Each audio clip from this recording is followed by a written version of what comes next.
inkosi ithi makadunyiswe uJesu Kristu Kuze bephaka. ngibhimbi kodwa ngizozama ukuthi ngibeke. Ngiyanemukela nonke ngiqale ngikhombise ukuthi ngibonga obaba benkonzo ngihlalo zabo ngokwahlukene noma ngeke ngikwazi ukubachaza. Ngiyabonga nemukeliwe ekhaya lakamlazi. Ngizothi ngiphakamisa uSanele ukubonga nakuyena akhombise ukuphila ukukhombisa ukuya phambili.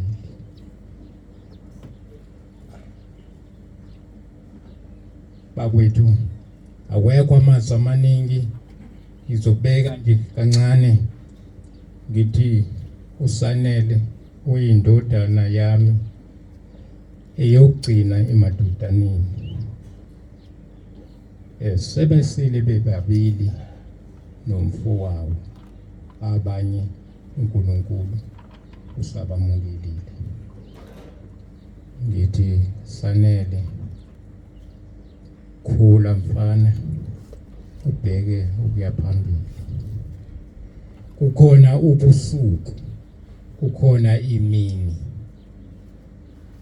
Mangichaza kanjalo iqonde ukuthi hlala ulindele ukuthi ukhona ukuhlwa, khona ukusa kwasemini. Ithuba kulona ulibambisise. Ubheke ekuthenini imuva nephambili likhona. Ngiqikelela nje kulowo mazwi uSanele uthe emncane ngakubona kona ukuhlakanipha. Ngakubukela phansi kodwa ukhombisile ukuthi uhlakaniphile. uSanele uthe ekhula emncane la eseqala ukuhlakanipha ngamthengela ibhayisekili elincane leli elinamasonto amabili ngemuva. Ilapho engiphawula ngokucabanga manje ngibona ekuveza ukuya phambili. Kuthe la ngihlezi ekhaya eSamila Matogo bengihamba ngebhayisikili ngiye ekhaya le kaMashelela. Ngifike ekhaya silambile. Angithathele uma lokho khona angibophele neshukulo sempuphu. Ngiyithathe ngifake ecarrier webhayisikili.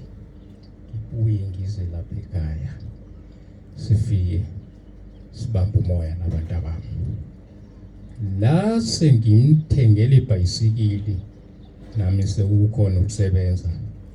Washova ibhayisikili ngiqala ukumbona ukuthi useyakwazi ukuligibela erawundi endlini. Wathi sengibheke kaMashelela manje ngiyakugogo ngolanda impuphu. Sahleka sonke. Angazi noma basakhumbula inaba kwaba abangaphambi kwakhe kodwa ngaqaphela lokho. Ngiyabonga. Awekho amazwi engaqhubeka nawo kakhulu. Ngizothi Sanele ungamkhohlwa uNonhlanhla. Ngikhumbula lelithuba uya eGoli noGreater. Nonhlanhla wakhombisa ukuthi sizalwa naye noma eyowakamalume. Wanika imoto nahamba ngayo nase nofika eGoli nawo kwenza uhlelo lelo leGreater yakho. bakwethu ngiyabonga, awawekho amazwi amaningi la ngishiye khona salile, ngiyabonga.